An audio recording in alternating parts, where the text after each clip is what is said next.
Hello friends, I am Trambak Nayak. Welcome back to our channel বিনিয়োগ।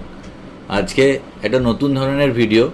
এখানে market update নিয়ে একটু কথা বলবো আর একটা স্টকে ইনভেস্টমেন্টের ব্যাপারেও কথা বলবো।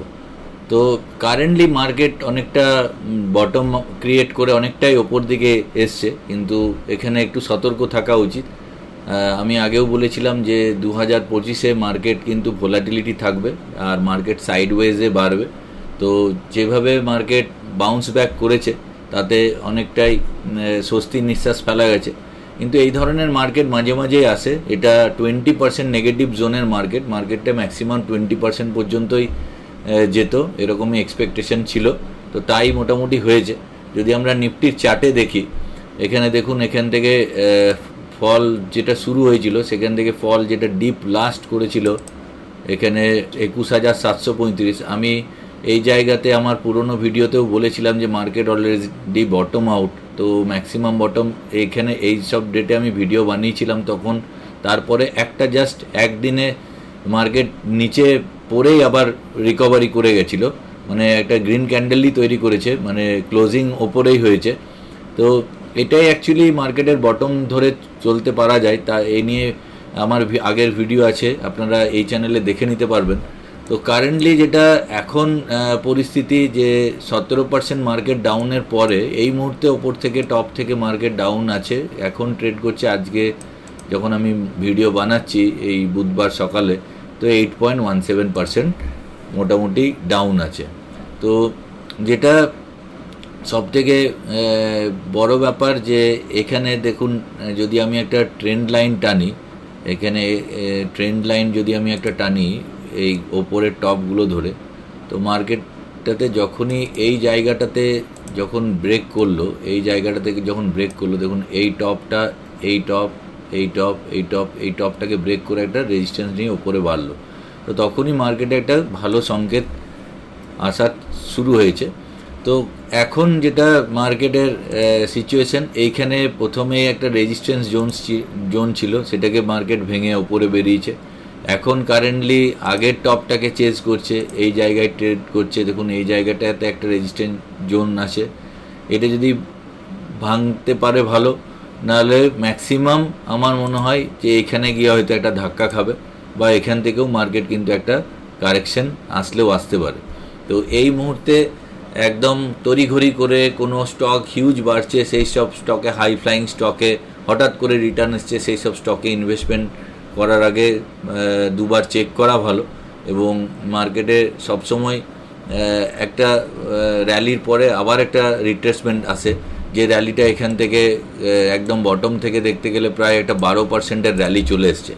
তো যে কোনো মুহূর্তে 3-4%-এর ফল আসতে পারে। তো আমি যদি এই ড্রয়িংগুলোকে সব ডিলিট করে দিই, জেনারেলি মার্কেটের এখানে একটা কাপ উইথ হ্যান্ডেল প্যাটার্ন তৈরি হবে বলেই আমার মনে হয়। যদি আমরা এই ওপরের টপটাকে এখানে একটা লাইন টানি, তো অনেকটা এরকম ধরনের মার্কেট হতে যাবে ইন ফিউচার, যেটা সাইডওয়েজ মার্কেট হওয়ার কারণ এরকম করে একটা কাপ হবে। তারপরে আবার এই কাপটার পরে একটু রিট্রেসমেন্ট হয়ে এখানে একটা কাপ উইথ হ্যান্ডেল প্যাটার্ন তৈরি হবে। তো এটা এক্স্যাক্টলি এই জায়গাতেই হবে তার কোনো মানে নেই, আরও হয়তো লম্বাও হতে পারে। তো সেই কারণেই এরকমভাবে এবার এই জায়গাটাতে যেতে গেলে এরকম এরকম এরকম এরকম করে যেতে যেতে যেতে যেতে এখানে একবার রেজিস্ট্যান্সে ধাক্কা খেয়ে আবার মার্কেট ফল হয়ে, এবার এই কাপের ডেপথ এতটাই হবে না আরও বেশি ডেপথ হবে কেউ জানে না, কিন্তু এই ধরনেরই মার্কেট জেনারেলি হয়।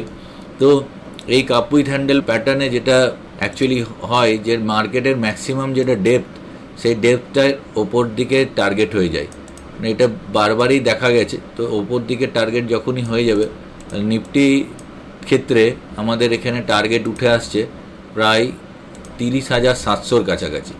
তো আমি আগের ভিডিওতেও একটা জায়গায় বলেছিলাম যে 1 লাখ সেন্সেক্স আর 30,000-এর নিফটি।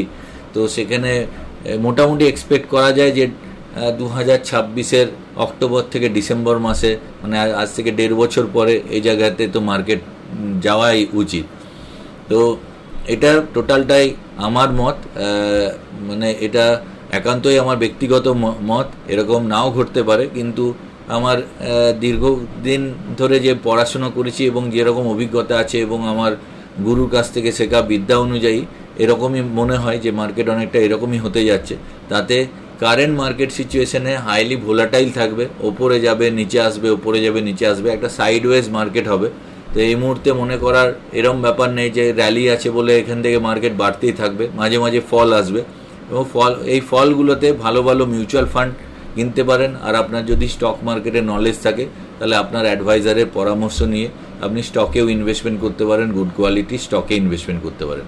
তো আজকে যে একটা স্টক নিয়ে আমরা আলোচনা করব সেই স্টকটা হচ্ছে আমি SBI card payment service limited. তো SBI card payment service limited actually যদি আমরা দেখি এসবিআই কার্ড পেমেন্ট সার্ভিস এটা একটা এসবিআইয়ের একটা company is engage issuing credit card consumers India. It is headquartered in Gurgaon, হরিয়ানাতে এর হেডকোয়ার্টার। আর যেটা কি পয়েন্ট যদি আমরা দেখি যে company will focus on acquiring cards across the diversified sourcing channels which includes open market and SBI customer base across both traditional point of sale as well as digital channels.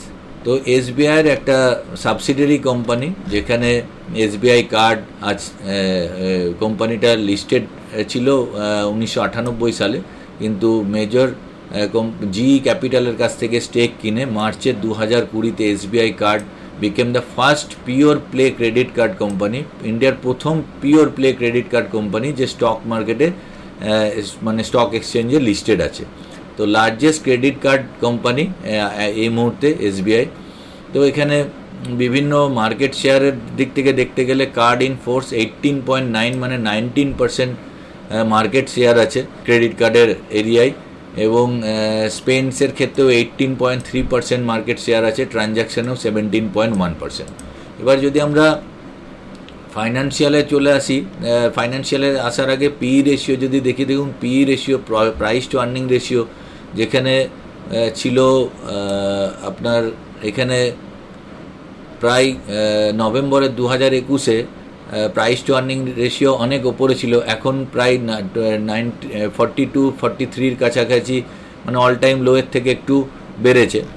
তো এবার আমরা যদি quarterly result দেখি, quarterly রেজাল্টে দেখুন net profit একটু সামান্য কমেছে ডিসেম্বর কোয়ার্টারে, ডিসেম্বরের 2024-এ 383 কোটি টাকা, যেখানে আগের কোয়ার্টারে 404 কোটি টাকা ছিল, তার আগের কোয়ার্টারে 594 কোটি টাকা ছিল। এটার মেন কারণ হচ্ছে কিছুটা মানে ইনফ্লেশন হাই হওয়াতে লোকে খরচাপাতি কম করার জন্যই ক্রেডিট কার্ডের স্পেন্ডিং কম হয়েছে, যে কারণে একটু কম এসছে। আর প্রফিট অ্যান্ড লস অ্যাকাউন্টে যদি আমরা দেখি, তো যেখানে 2013 সালে 136 কোটি টাকার নেট প্রফিট ছিল, সেটা এখন লাস্ট ট্রেলিং 12 মান্থে 2044 কোটি টাকা নেট প্রফিট, যেটা 2021 সালে যখন কার্ডটা লিস্টেড হয় 985 কোটি টাকা নেট প্রফিট, 2044 কোটি টাকা, মানে অলমোস্ট ডবলের থেকেও বেশি নেট প্রফিট আছে। এবং স্টক প্রাইসের সিএজিআর লাস্ট 5 বছরে 10% সিএজিআরে বেড়েছে, লাস্ট 1 ইয়ারে 23% রিটার্ন দিয়েছে। এবার এসবিআই কার্ডে আমরা যদি চার্টে যাই, তো এসবিআই কার্ডের আমি চার্ট খুললাম, তো এখানেও একটা কাপ উইথ হ্যান্ডেল প্যাটার্ন তৈরি হয়েছে, তো যেটা এখান থেকে একটা ভালো রিটার্ন আসার চান্সেস আছে। যে এখানে দেখুন একটা কাপ উইথ হ্যান্ডেল প্যাটার্নের কাছাকাছি তৈরি হয়েছে, তো এইটা কাপ আর এখানে একটা ছোট্ট হ্যান্ডেল, তো এইখান থেকে কিন্তু আস্তে আস্তে আস্তে মানে র্যালি নিতে শুরু করেছে। তো এটার যদি ডেপথ ধরা হয়, এটার যদি এতটা ডেপথ নিয়ে ওপরে আমি জাস্ট এই লাইনটাকে ওপরে ড্র্যাগ করে দিলাম, তো প্রায় টার্গেট আমাদের উঠে আসছে 1111 টাকা। Currently it is trading at 906, মানে এখান থেকে প্রায় একটা 22.15% রিটার্ন আশা করা যেতে পারে। এটার অল টাইম হাই যেটা করেছিল যখন 2021 সালে প্রায় 1163 টাকার কাছাকাছি, তো অল টাইম হাইও গিয়েও বিক্রি করা যেতে পারে এই জায়গায়। অল টাইম হাই ছিল 1163, 1175, এখানে 1111, মোটামুটি এরকম জায়গায় একটা বিক্রির জায়গা আসতে পারে।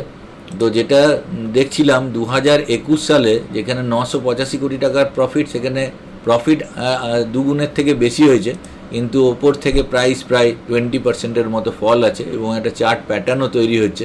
তো এখানে এই স্টকটাতে একটা রিটার্ন আশা করা যায়।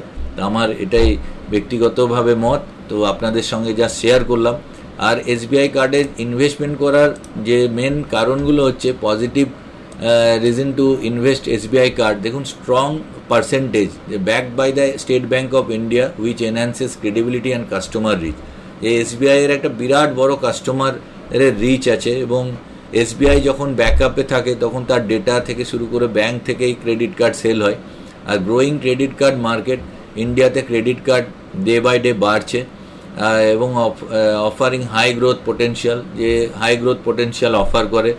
High profit margin, credit card business generally have high interest margin and fee income. দেখুন, ক্রেডিট কার্ড ইউজ করা প্রচুর লোক ইউজ করে। ক্রেডিট কার্ডে যেটা মেন প্রবলেম, আমরা ক্রেডিট কার্ড থাকলে অযাচিত জিনিস কিনতে থাকি, যে কারণে যে জিনিস কেনার দরকার নেই সেই জিনিসও আমরা কিনে ফেলি। তারপরে যখনই ইন্টারেস্ট চাপতে থাকে, মানে যখন পরের মাসে ইনস্টলমেন্ট আসে, তখন দুটো অপশান দেখায়, একটা মিনিমাম রিকোয়ারমেন্ট ফি অ্যামাউন্ট, আর যেটা আপনি আপনার খরচ করেছেন আউটস্ট্যান্ডিং অ্যামাউন্ট। তো এবার তখন মনে হয় যে আমার কাছে তো এত টাকা নেই, এবার মিনিমাম অ্যামাউন্টটা দিয়ে আমি এখন পে করে দিই। যখনই মিনিমাম অ্যামাউন্ট পে করি, রেস্ট অ্যামাউন্টের ওপরে প্রায় 36% মান্থলি চার্জে ইন্টারেস্ট হয়। তো ক্রেডিট কার্ড ইউজ করার আগে আমাদের অবশ্যই চিন্তা করা উচিত যে যে জিনিসটা আমার প্রয়োজন নয় সেই জিনিস ক্রেডিট কার্ডে পারচেস করা উচিত নয়। যেভাবে ইন্টারেস্ট রেট চার্জ থাকে, তাতে মানে চার্জ করা হয়ে থাকে, তাতে হিউজভাবে আমাদের ওপরে মানে বার্ডেন আসে। তো এটা সবসময় মানে আপনার খুব বিবেচনার সাথে মানে ইউজ করা উচিত। ক্রেডিট কার্ড ইউজ করা উচিত অ্যাকচুয়ালি কোনো ইমার্জেন্সি সিচুয়েশানে। ধরুন আপনার বাই চান্স কোনো ক্ষেত্রে হসপিটালের কোনো বিল বা কোনো হঠাৎ করে ইমার্জেন্সি সিচুয়েশান যেখানে আপনাকে ইনভেস্টমেন্ট এখন ভাঙার মতো চান্সেস নেই, সেখানে ক্রেডিট কার্ড আপনি ইউজ করলেন। বাদ বাকি সময় ক্রেডিট কার্ড ইউজ না করাই ভালো। তো সেটা আলাদা ব্যাপার। দেখুন, brand recognition, one of the top credit card issuers in India with wide customer base, digital growth, increasing focus on digital transaction post COVID has boost the credit card usage. After কোভিডের পরে credit কার্ডের usage মানে প্রচুরভাবে বেড়েছে এবং high customer base যেগুলো বললাম। তো এই সব কারণে কিন্তু এসবিআই ক্রেডিট কার্ড একটা ভালো ইনভেস্টমেন্ট হতে যাচ্ছে। তো এখানে আমি জাস্ট আমার এক্সপিরিয়েন্স শেয়ার করলাম। আপনি যখন ইনভেস্টমেন্ট করবেন বা ট্রেড করবেন, আপনার ফাইন্যান্সিয়াল অ্যাডভাইজার বা আপনার রিসার্চ অ্যানালিস্টের অ্যাডভাইস নিয়েই করবেন। এখানে প্রফিটও আপনার, লসও আপনার। আপনি যখনই ইনভেস্টমেন্ট করবেন ভেবে চিন্তে ইনভেস্টমেন্ট করবেন। আমার উদ্দেশ্য এই চ্যানেলে একমাত্র শেখাবার। তো এই ধরনের এক্সপিরিয়েন্স আমি শেয়ার করতে থাকবো। আশা করি ভিডিওটি ভালো লেগেছে। ভিডিওটি ভালো লাগলে বন্ধুদের সঙ্গে শেয়ার করুন। পরবর্তী ভিডিও নিয়ে আবার আসছি। আজকের জন্য এটুকুই। জয় হিন্দ, জয় ভারত।